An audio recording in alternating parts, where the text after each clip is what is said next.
minha próxima convidada trabalha para inspirar as famílias portuguesas a criarem um dia-a-dia com mais alegria, mais harmonia e mais equilíbrio. Por isso eu peço desde já um grande aplauso para a Micaela Oven, que está aqui comigo. Olá, Mia, muito Olá. bem-vinda. Obrigada. Bom, vou tratá-la por Mia porque é assim que ela gosta de ser tratada. Ela é fundadora da Academia de Parentalidade Consciente, da qual já vamos falar. Mas eu gostava, Mia, que nos explicasse de uma forma simples que conceito é este de mindfulness, que é uma coisa em que trabalha há uns bons anos e que fez muitas formações, estudou durante muitos anos entre Suécia e continua a Portugal, estudar. e continua a estudar. Portanto, é uma mulher realmente muito credenciada para falar neste assunto. O que é isto de mindfulness? Pois, é uma palavra um bocadinho esquisita, não é? Não faz muito sentido, portanto, a cabeça cheia, não é? Se traduzirmos para inglês. Mas em português costuma-se dizer atenção plena ou consciência plena. Eu gosto de traduzir a tradução sueca, que é medvetanava em sueco, que não vos diz nada, não é? A nós não nos diz nada. Mas é presença consciente. É de quando estamos aqui e agora, neste momento presente, observando o que é exatamente como é, para percebermos como é que nós estamos, como é que esta situação é, aqui e agora, e não ontem, nem amanhã. É aqui e agora e este momento. Depois temos várias formas para desenvolvermos essa prática. Podemos meditar, mas também podemos fazer coisas pequenininhas para só parar e respirar. No fundo, o mindfulness ajuda-nos a criar pausas na nossa vida. E nós todos estávamos, antes dos smartphones, estávamos muito habituados a fazer pausas. Estávamos no café, estávamos a fazer uma pausa. Estávamos na fila, nas finanças, estávamos a fazer uma pausa. Mas se nós perdemos essas pausas e com o mindfulness nos recuperamos as pausas e criamos uma mente com mais clareza. Mas essas pausas traduziam-se no quê? Ou seja, quando nós tínhamos hipótese de fazer essas pausas, no que é que elas se traduziam para nós? Eu acho que trazeriam mais tranquilidade, mais calma, mais bem-estar, mais contacto connosco mesmos. Claro que nem sempre as aproveitamos porque a cabeça está a mil, mas às vezes parece que estamos parados e não acontece nada aqui dentro, não é? Isto é um momento de atenção plena, de presença consciente, que nos ajuda a tomar melhores decisões, que nos ajuda a libertar-nos da ansiedade, que nos ajuda a sermos mais focados, mais concentrados. Portanto, essas pausas essenciais na vida que nos esquecemos de fazer. Eu há pouco tempo li num livro, e curiosamente até foi um convidado que esteve cá a semana passada, e que me referia o facto de hoje o ser humano ter perdido a capacidade de esperar. Esperar. Ou seja, este tal aqui e agora. É isto que me está a dizer também, Mia. Também tem tudo a ver. É aceitar que de vez em quando temos que desligar um bocadinho a máquina e... Sim, é isto. Sim, só está connosco mesmo, só estamos aqui e agora. Não é? E basta, nós podemos só descruzar as pernas e parar e respirar uma vez e já nos sentimos melhor, não é? Quem fuma muitas vezes diz que o primeiro passo do cigarro é melhor. O que é que acontece? É uma inspiração profunda. No fundo é só isso que precisamos. Não é? E temos estes vícios que não são muito saudáveis, que nos ajuda a ter estes momentos de pausa. As pessoas que têm medo desse conceito, parece-me a mim que o medo do conceito vem de acharem que quando se faz essa pausa que se consegue parar a mente. Mas a mente nunca para. O truque é não ligarmos aquilo tudo que acontece na mente, não é? Porque o que é que a nossa mente faz melhor? Conta histórias. Grandes histórias sobre isto, aquele, sobre ele diz, sobre mim, ou não diz, o que acha. Não. Está sempre a contar histórias. Eu costumo dizer que ela está a ruminar. É uma linga-linga, não é? É isso mesmo. E depois nós é que damos credibilidade a essa voz anterior. Só que a questão é que só porque está a acontecer aqui na minha cabeça, não quer dizer que seja verdade. Só porque eu penso uma coisa, não quer dizer que seja necessariamente verdade. Portanto, com mindfulness nós conseguimos dar um passo atrás e observar os pensamentos como se fossem nuvens num céu azul. Nós não damos significados a todas as nuvens e deixamos-los passar. Eles vão e vêm, talvez fiquem um pouco. Com os pensamentos é igual, só que nós agarramos-nos aos pensamentos, desenvolvemos as histórias, damos tanta importância e depois começamos a sentir-nos piores. Não é? Como se estes pensamentos faz de repente, sinto-me ansiosa, de repente sinto-me triste. Dê-me um exemplo para as pessoas perceberem, Mia. Exemplo disso. Então, imagine que estou à espera de um telefonema e a pessoa diz-me que ia ligar às 5 horas e não liga. Então, a minha mente, o que é que começa a fazer? Começa a inventar histórias sobre as razões... Para não ter recebido ainda o telefonema. Olha as meninas a dizerem que sim. O filho diz que liga às 5 da tarde. São 5:15, o telefonema ainda não chegou. Exatamente. Pronto. Depois contamos histórias e damos significados. Isso deve querer dizer que ele não me liga nenhuma. Pois é, eu já pensei isso. Na semana passada ele não me liga nenhuma. Eu tenho razão. Ele deveria me telefonar mais vezes. E depois continuamos a contar estas histórias. Enquanto o telefonema não chega, isto aqui são histórias atrás de histórias. Continua uma grande telenovela, não é? Que isto é... no fundo, e criamos essas histórias para trás, histórias, e depois lembramos, daquela vez ele também não ligou. E pomos mais energia naquilo. Mais energia naquilo ainda. E continuamos. E estamos ocupados aqui na nossa história e começamos-nos a sentir cada vez pior. E quando liga, se calhar estamos num estado de tal nervosismo que começamos a disparatar. Tu disseste que ias ligar, não sei o quê. E, entretanto, se calhar ficou sem bateria, pode ser uma questão qualquer, não é? E, entretanto, só com os meus pensamentos eu fiquei nervosa, fiquei frustrada, fiquei triste e prejudico a relação com essa pessoa. Agora, qual é a forma de travar isso? É só... Porque isto não é uma coisa fácil para as pessoas perceberem. Não. É só tentar parar e respirar. Mia, como é que eu paro essa máquina voraz que é a nossa cabeça quando ela começa a fazer filmes e novelas mexicanas? Porque ela é ótima a fazer novelas mexicanas. É o que ela faz melhor, não é? É o que ela faz melhor e nem sequer lhe pagam e ela não reclama. É isso mesmo. Como é que eu paro isso? Bem, exercícios para fazer. O que nós achamos muitas vezes, não precisamos de ter um cantinho de meditação com velinhas e incenso. Podemos ter, não é? Eu tenho isso e faz sentido para mim. Agora, nem para toda a gente faz sentido. Nem para toda a gente muita gente acha que não tenho tempo para isso, que eu tenho já uma vida muito ocupada. E podemos fazer coisinhas muito, muito simples no dia-a-dia. Portanto, toda a gente lava os dentes, certo? Não há aqui ninguém que não lava os dentes, pois não? Não. Pronto. Então, um exercício para fazerem hoje à noite é pegar na escova e começar a lavar os dentes de uma forma consciente, presentemente consciente. O que é que isso quer dizer? Quer dizer, observar o movimento, observar os sabores, observar os sons, no fundo, utilizar todos os sentidos enquanto estamos a fazer o que estamos a fazer. Porque nós, muitas vezes, fazemos uma coisa, mas não estamos presentes lá a fazê-la, não a sentimos. Portanto, basta fazer uma coisa tão simples como lavar os dentes de uma forma consciente todos os dias, durante 3, 4, 5 dias seguidos, e vão notar uma diferença.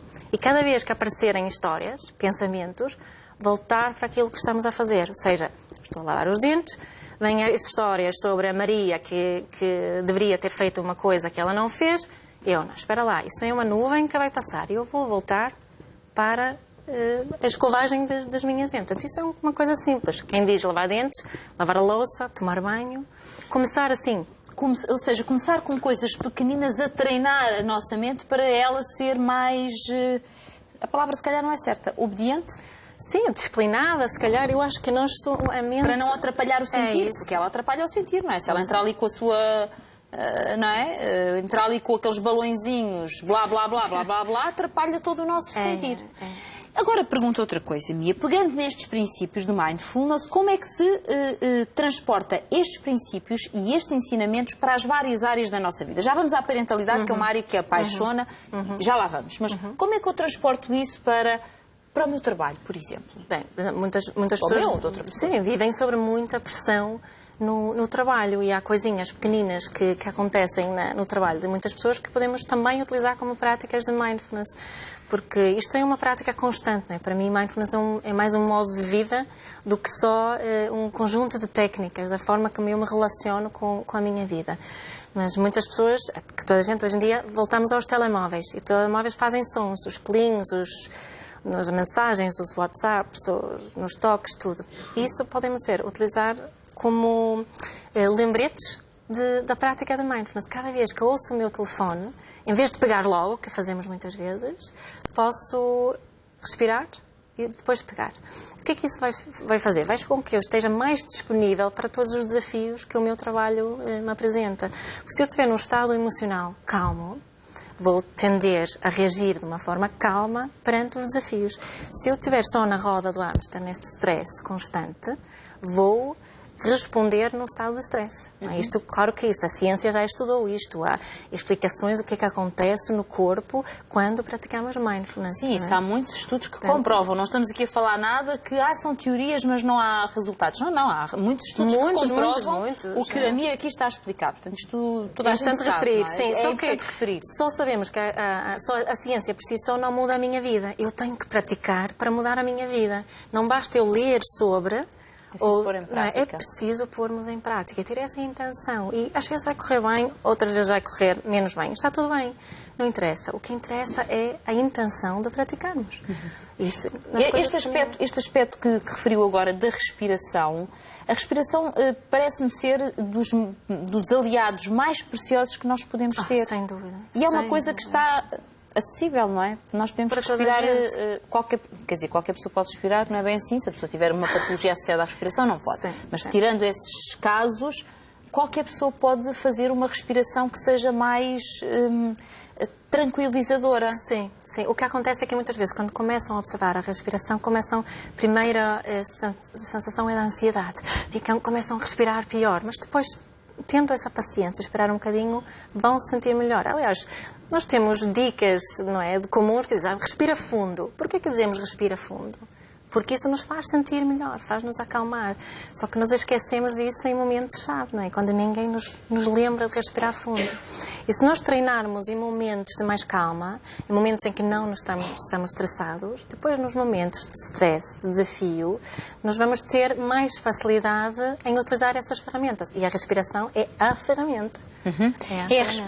Enfim, é realmente a ferramenta. Nestas paragens que há pouco me estava a referir, Mia, de nós irmos aprendendo este conceito e, no fundo, sermos capazes de fazer paragens em que nos sentimos, em que percebemos o que é que vai cá dentro, em que nos escutamos, eu diria que, de alguma forma, aos poucos voltamos a agarrar a nossa vida, porque senão ela passa assim, à nossa frente. Nós não a agarramos, de vez em quando vamos lá, não é? Este conceito também me parece que quer levar as pessoas a dizer agarrem lá a vossa vida, vivam-na, aqui e agora. Sim, certamente. E percebam quem são vocês no meio disto, o que é condicionado, o que são os rótulos dos outros e quem sou eu. Não é? São os outros que me definem ou sou eu que me defino? Não é? E esta é uma grande caminhada de autodescoberta, esta de mindfulness e meditação, então, é uma autodescoberta grande, que às vezes pode ser desafiante e dolorosa, mas é muito recompensadora. Voltamos a assumir controle sobre a nossa vida. E lá em casa o espectador pode estar a ouvir e a pensar assim, bom, mas tudo o que estou a ouvir aqui é muito simples. Pois é, mas às vezes estas coisas muito simples são as que ficaram esquecidas no trajeto e nós estamos a procurar despertar as pessoas para voltarem a fazer as coisas simples. Sim. É mesmo assim. E tem que ser simples, porque quando fica complicado, depois desistimos. Ninguém tem paciência para coisas complicadas. Não, tem que ser assim. E é simples. O meu filho do meio, ele quando era mais pequenino, ele não sabia dizer difícil. Ele dizia que as coisas eram difíceis. Oh, mamãe, isto é muito difícil. E para mim é lindo, não é? E o que eu digo é que esta palavra, para mim, significa que as coisas na sua essência são simples, mas a minha mente é que as complica. Então fica difícil. Não é giro? Eu acho maravilhoso. Eu acho isso maravilhoso. Agora vamos aqui transportar-nos então para a parentalidade consciente. Primeiro, o que é isto da parentalidade consciente? Pois é, o que é isto? A parentalidade consciente, no fundo... Fala uma mãe de 3 filhos, hein? Uma mãe de 3 filhos pequeninos. 3 filhos que me desafiam muito. São muito pequeninos. 13, 9 e 6. Ok, muito bem. Bem, parentalidade consciente é vivermos a nossa parentalidade de uma forma consciente. Questionarmos tudo aquilo que fazemos. Porquê é que o fazemos e se é realmente isso que eu quero fazer. No fundo, é assumir a responsabilidade pela parentalidade. E não estou a fazer o que o pediatra me disse, o que a minha mãe me diz, o que a sociedade me diz. Estou a fazer porque é isso que está de acordo com a minha intenção. Ou seja, quando praticamos parentalidade consciente, temos uma intenção muito clara. O que é que isso quer dizer? O que é que eu quero? Quem é que eu quero ser na relação com o meu filho? E o nosso foco é criarmos boas relações e não crianças obedientes.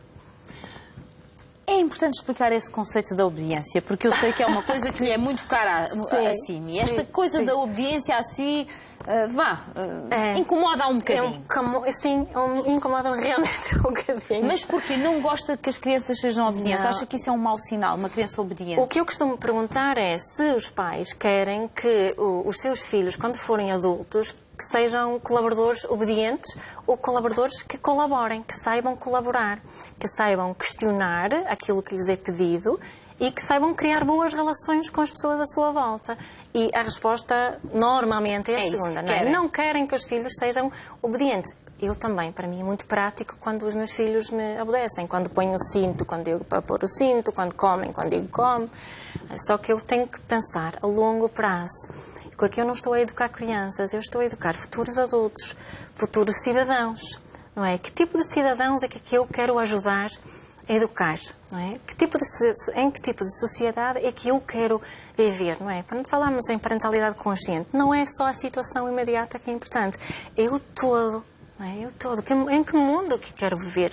No fundo, a minha forma como mãe de influenciar o mundo é através da forma que eu educo os meus filhos. Porque eles são geração que se segue, não é? Eles é que vão tomar conta de mim. Sim, supostamente é isso, supostamente é isso. Ou seja, é a diferença aqui entre nós ensinarmos um filho a ser apenas uma ovelha daquele rebanho ou ser eventualmente o pastor. Exatamente.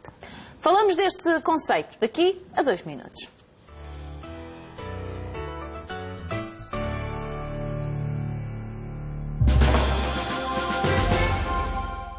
Draculaura, Claudine, Frankie. Colecionar todas as Monster High e descobrir todos os seus segredos no Monster Book é genial. Primeira entrega por 1,95€, já nas bancas. O novo nuvem de leite da Nestlé é tão leve e tão cremoso que vai sentir-se nas nuvens. Nuvem de leite, prazer divinal. Problemas de sono? Milhares de portugueses já experimentaram Steel Noite tripla ação. Sinto-me mais relaxada à noite. Funciona. Agora adormeço muito mais rápido. Já não acordo 3 vezes por noite.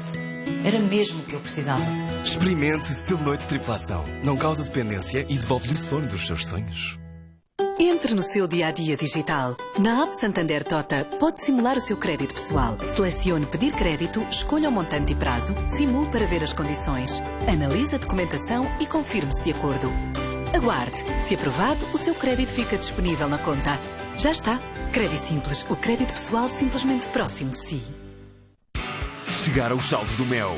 Com descontos até 50% nos tarifários móveis e nos pacotes TV. Tudo com o dobro da internet. Saiba mais e adira já. Ligue 16200 ou vá a mel.pt. O mundo é Mel. No Bazarão encontra todas as semanas oportunidades únicas a preços incríveis. Não perca! Suporte duplo por apenas 7,90€. Bazarão. Dá um jeitão. O que rende é ir ao continente. Prontos para combater a tosse com muco? Dissolvon. Na tosse com muco, Dissolvon solta, dissolve e limpa o muco dos pulmões. E na tosse seca e irritativa, tome Bisolto Sim. Bisolto Sim alivia a irritação e acaba com a vontade de tossir em 15 a 30 minutos. Para uma noite descansada. Dissolvon. Uma solução para cada tipo de tosse. Dose dupla de carne grelhada, queijo, aros de cebola e molho barbecue. O sabor do Texas chega ao Burger King. O novo Long Texas agora no Menu King, poupança por apenas 3,95€ no Burger King.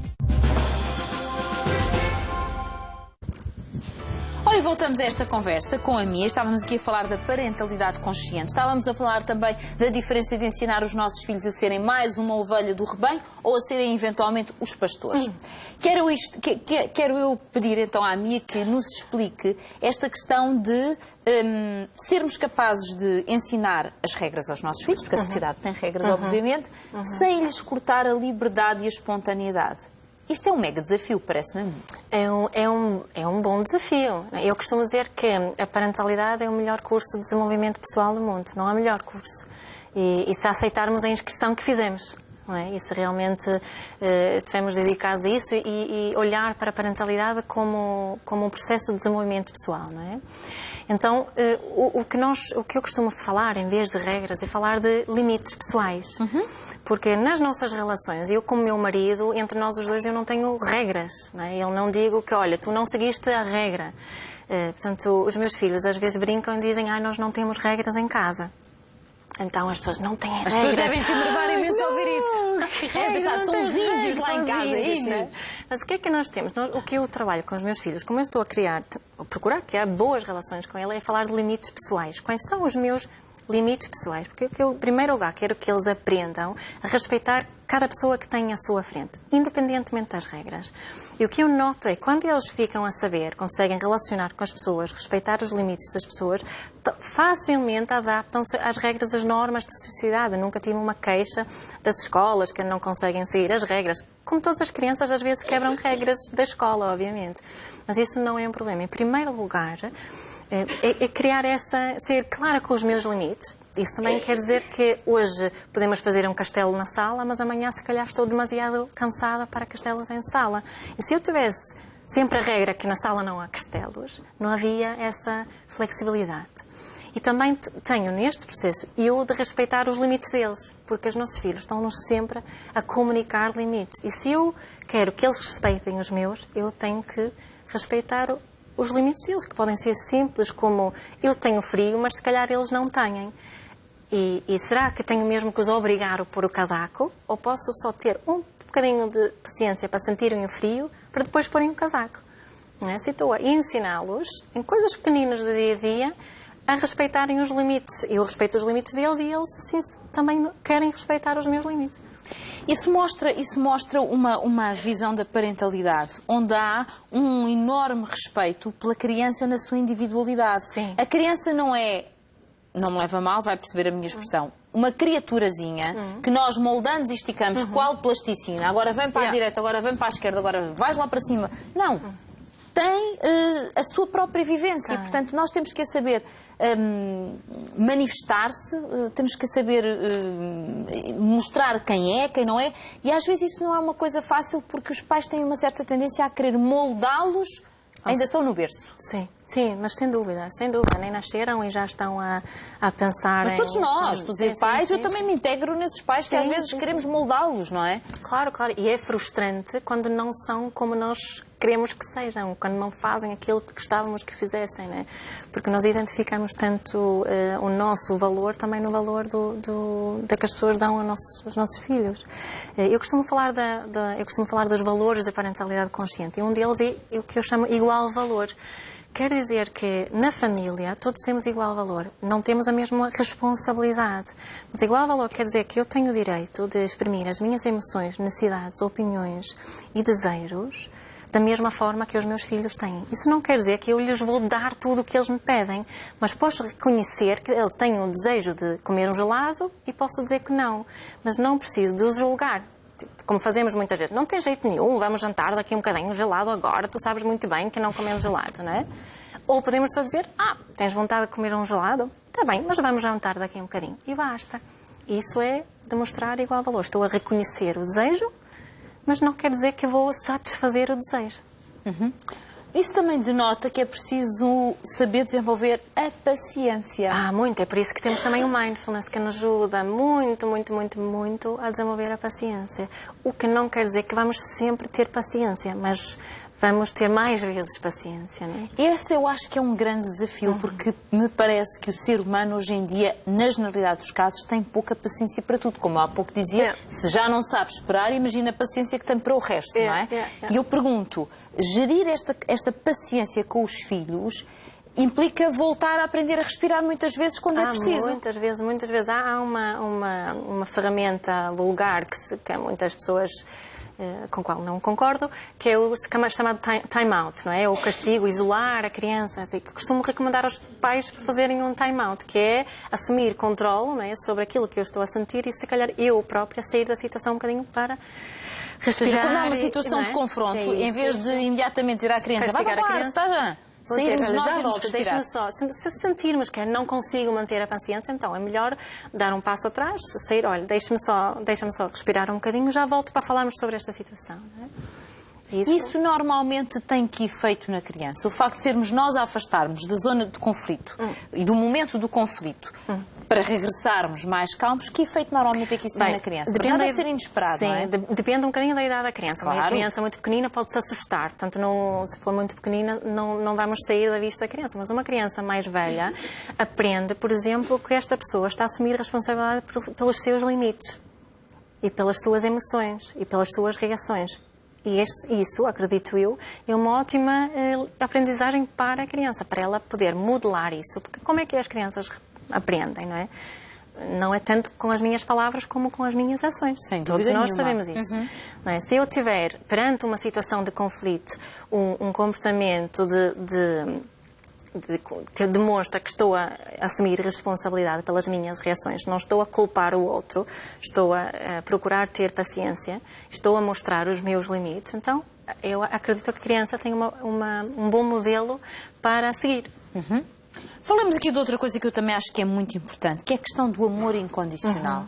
Eu diria que qualquer pai, quando pensa nos filhos, diz: filhos, amor incondicional, então estamos a discutir o quê?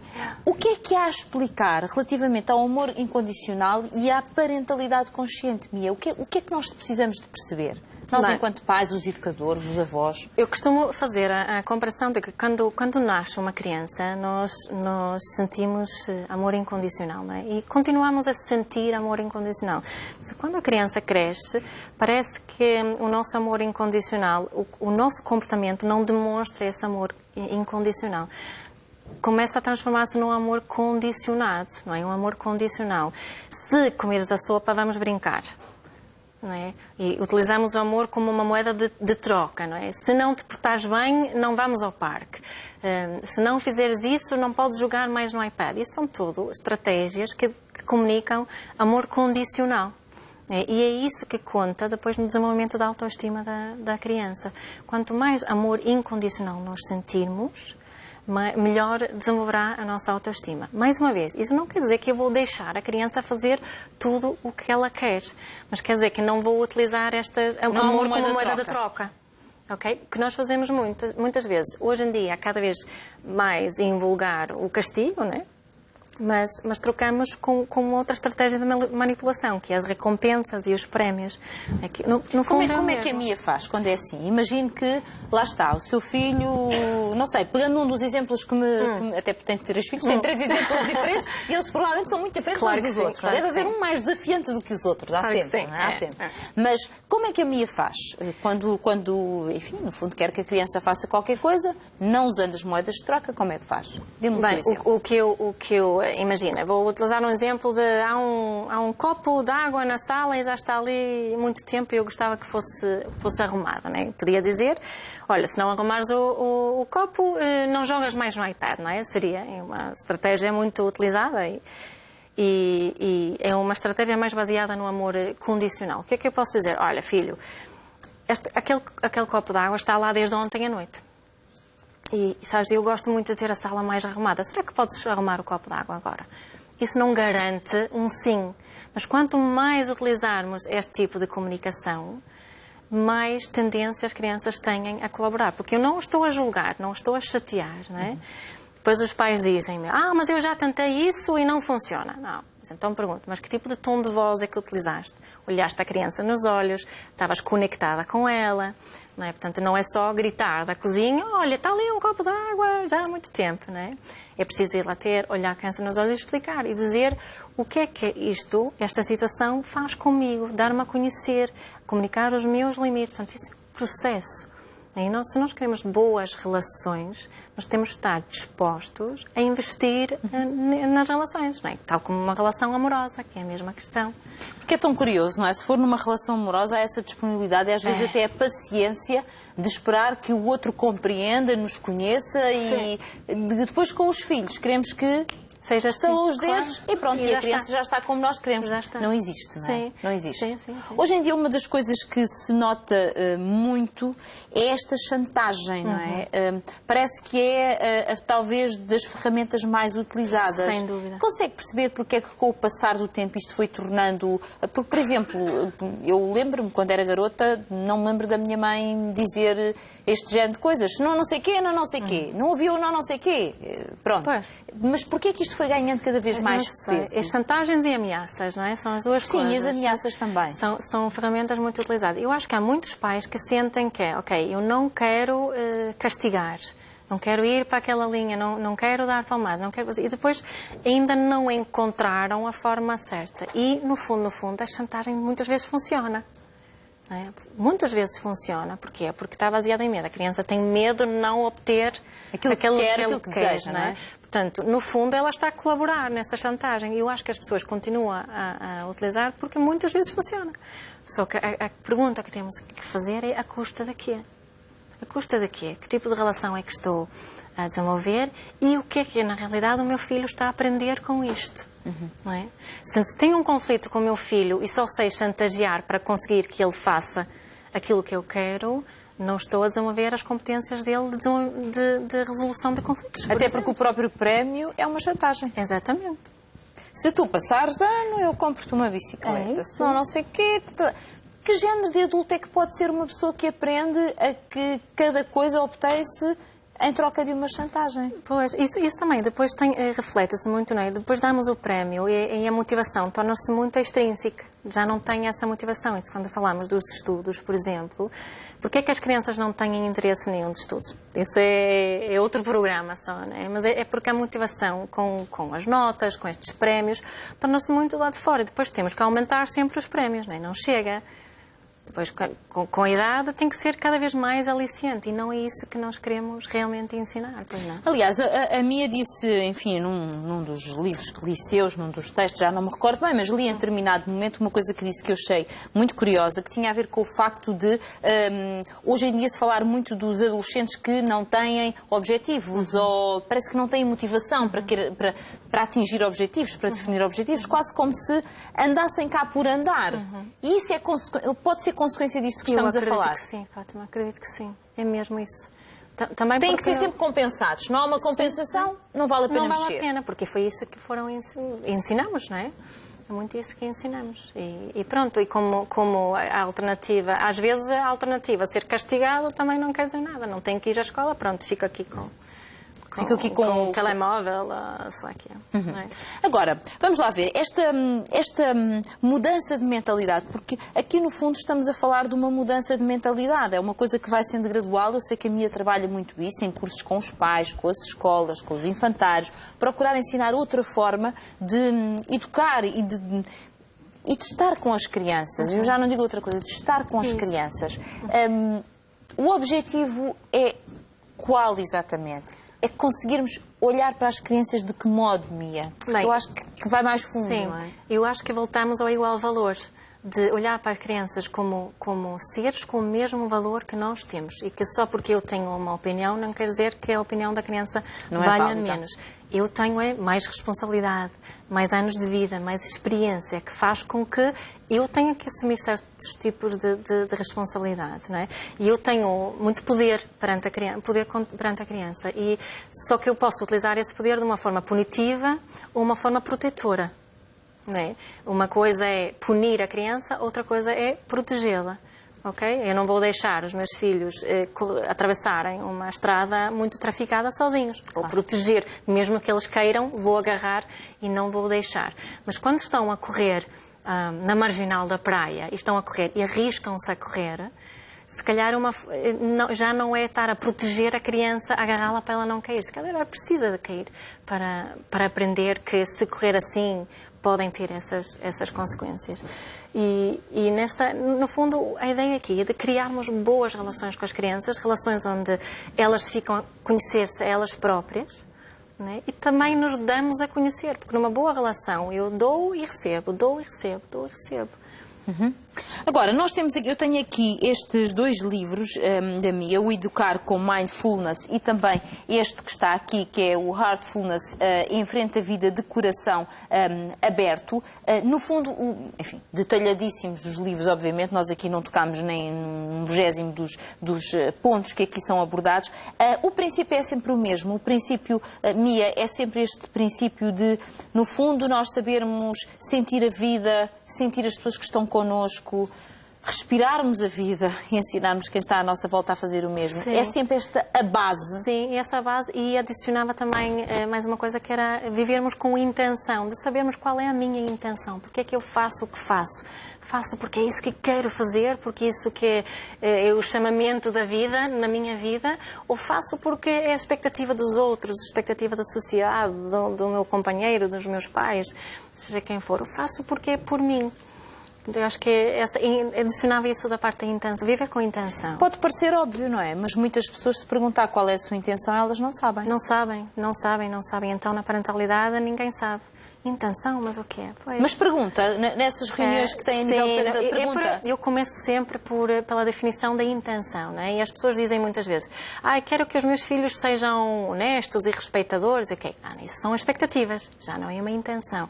Quem é que tu tens de ser para os teus filhos desenvolver o respeito, a honestidade, a empatia e por aí fora? Quem é que tu queres ser? Já é diferente. Olha, tenho que pensar de uma forma diferente quando me relaciono com os meus filhos. Eu acho que é o questionar de muitas coisas, não é? É o questionar de muitas coisas. Bom, Mia, eu quero agradecer a sua presença aqui. Obrigada. Gostei muito de a conhecer e de a entrevistar e dou-lhe os parabéns pelos livros, porque ainda por cima escreve numa linguagem tão simples que acho que todos nós temos mesmo que fazer umas reflexões após a leitura... durante a leitura de cada livro, não é após, tem que ser durante. Desejo-lhe as maiores felicidades e muito obrigada por ter feito. Um grande aplauso. Obrigada.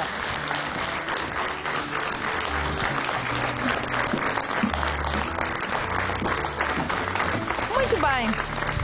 Ora, agora vamos aqui ao nosso passatempo. Vamos então aproveitar estes instantes que ainda temos até ao momento em que vamos falar consigo. Tem alguns minutos, como já percebeu. Isto significa que ainda pode pensar, repensar